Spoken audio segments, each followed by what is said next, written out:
दोस्तों, जब हम किसी से बात करते हैं तो हम उस इंसान से बात नहीं बल्कि कम्युनिकेट करते हैं। और कम्युनिकेशन स्किल एक ऐसी स्किल है जिसे कि जितना सुधार सकते हो सुधारो। तो आज हम सीखेंगे कम्युनिकेशन स्किल के बारे में। इस स्किल को सीखने से आप हर जगह कामयाब हो सकते हैं, क्योंकि आप जहाँ पर भी जाओगे, आप जिस इंसान से भी मिलोगे, आपको उसके साथ क्या करना पड़ेगा? ऑफकोर्स बात करनी पड़ेगी। मतलब कि आपको उस इंसान के साथ कम्युनिकेट करना पड़ेगा। और ये स्किल सीखने के बाद आप अपने रिलेशन में, अपनी जॉब में, अपने बिजनेस में, अपने फैमिली वालों में, अपनी दोस्ती में और अपनी ज़िंदगी में कामयाब हो सकते हैं। तो चलिए जानते हैं वो बातें कौन सी है। Number 1, parroting technique. कभी कभी हमारे पास बोलने के लिए शब्द नहीं होते हैं। मतलब कि हमें पता ही नहीं होता है कि अब हमें क्या बोलना है, हमें किस टॉपिक पर बात करनी है। या फिर किसी सिचुएशन में हमारे साथ ऐसा हो जाता है कि हमें किसी इंसान से बात ही नहीं करनी है, लेकिन फिर भी हमें उसका मन रखने के लिए उससे बात करनी पड़ रही है। तो ये टेक्निक वहाँ पर बहुत ज़्यादा काम में आ सकती है। मान लो आपका फ्रेंड आपके साथ बात कर रहा है और वो बात करना चाहता है आपसे, लेकिन आपका बिल्कुल भी मन नहीं है उससे बात करने का। तो आपको यहाँ पर क्या करना है कि आपका फ्रेंड जो भी सेंटेंस वो बोलेगा उसके सिर्फ 2-3 वर्ड आपको रिपीट करने हैं। मतलब कि पैरेट जैसे रिपीट करता है ना हमारे शब्द, हमारे वर्ड, हमारे अल्फाज, उसी तरह आपको भी रिपीट करने हैं सामने वाले बंदे के वर्ड। फॉर एग्जाम्पल, मान लो आपका दोस्त आपसे कहता है कि मैंने कल बहुत ही अच्छी मूवी देख कर आई है। तो आपको क्या करना है कि आपको उसके सिर्फ 2 वर्ड उठाकर रिपीट कर देने हैं। जैसे कि अच्छी मूवी, आपको इस तरह से उसके 2 वर्ड रिपीट करने हैं। फिर वो कहेगा कि हाँ मैंने बहुत ही अच्छी मूवी देखी है और वो मूवी शाहरुख खान की है। तो आपको फिर से उसके 2 वर्ड रिपीट कर देने हैं, क्या शाहरुख खान? फिर वो कहेगा कि हाँ शाहरुख खान ने उस फिल्म में बहुत ही कमाल की एक्टिंग की है। इसी तरह अगर आपको किसी बंदे से बात करने का मूड नहीं है, आपका मन नहीं है, फिर भी उस बंदे से आपको बात करनी पड़ रही है, या फिर कभी कभी हमारे पास बोलने के लिए टॉपिक ही नहीं होते हैं, तो आप उस टाइम पर पैरेटिंग टेक्निक यूज़ कर सकते हैं। Number 2, eye contact. कहा जाता है कि जो बातें हमारे अल्फाज नहीं कर सकते हैं वो बातें हमारी आंखें कर दिखा देती है। तो आप किसी से बात करते वक्त ऊपर नीचे देखते हैं तो सामने वाले बंदे को ये लगता है कि आप उसकी बात में इंटरेस्ट नहीं ले रहे हो। मान लो अगर आप अपने दोस्त के पास कोई प्रॉब्लम लेकर गए हो और आप उसे अपनी प्रॉब्लम बता रहे हो, लेकिन वो आपकी तरफ देखने के बजाय अपनी मोबाइल में देख रहा है, तो आपको कैसा फील होगा? तो आपसे भी जब कोई इंसान बात करता है तो आप उस इंसान की आंखों में आंखें डालकर बात करिए, उसकी फीलिंग को समझिए, अपने आप को उस इंसान की जगह रखकर देखिए। सोचिए कि अगर आप उस इंसान की जगह होते तो आप क्या करते।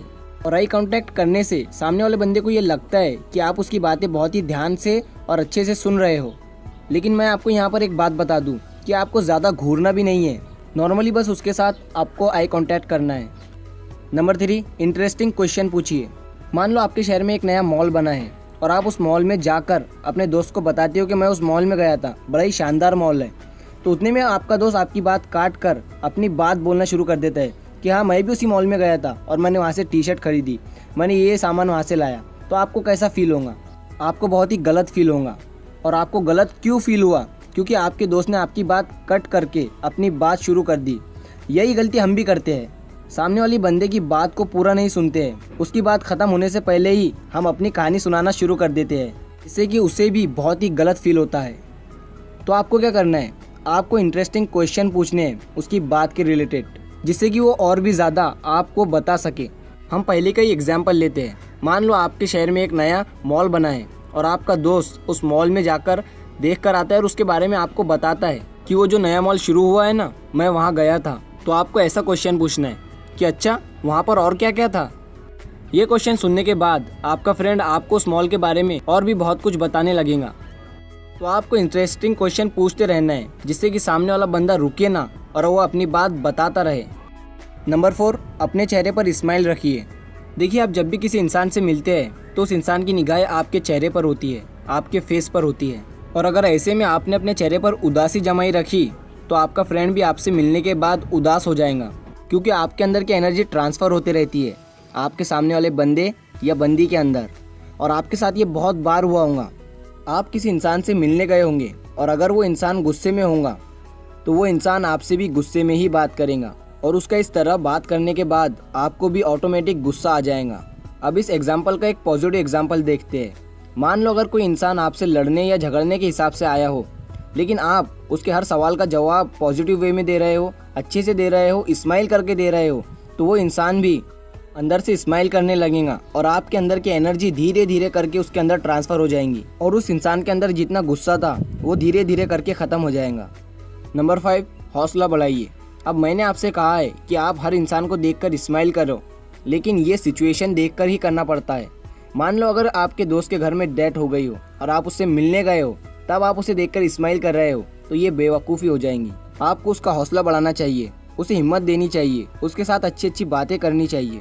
मैंने कई लोग ऐसे देखा है कि वो मोटिवेशनल लाइनें रट कर जाते हैं और सही समय और सिचुएशन के टाइम पर वो मोटिवेशनल लाइनें बोल देते हैं। इससे सामने वाले बंदे के माइंड में आपकी एक अच्छी इमेज बनती है। और इस दुनिया में सबसे अच्छा काम है किसी इंसान को मोटिवेट करना, उसका हौसला बढ़ाना, उसे हिम्मत देना। क्या पता आपके कहने से किसी इंसान में पावर आ जाए, आपकी बातें सुनकर उस इंसान में हिम्मत आ जाए। तो जब भी आपको सही लगे मोटिवेशनल लाइनें बोलो। तो ये थी कुछ बातें जो मैंने आपको बताई है how to talk to anyone book से।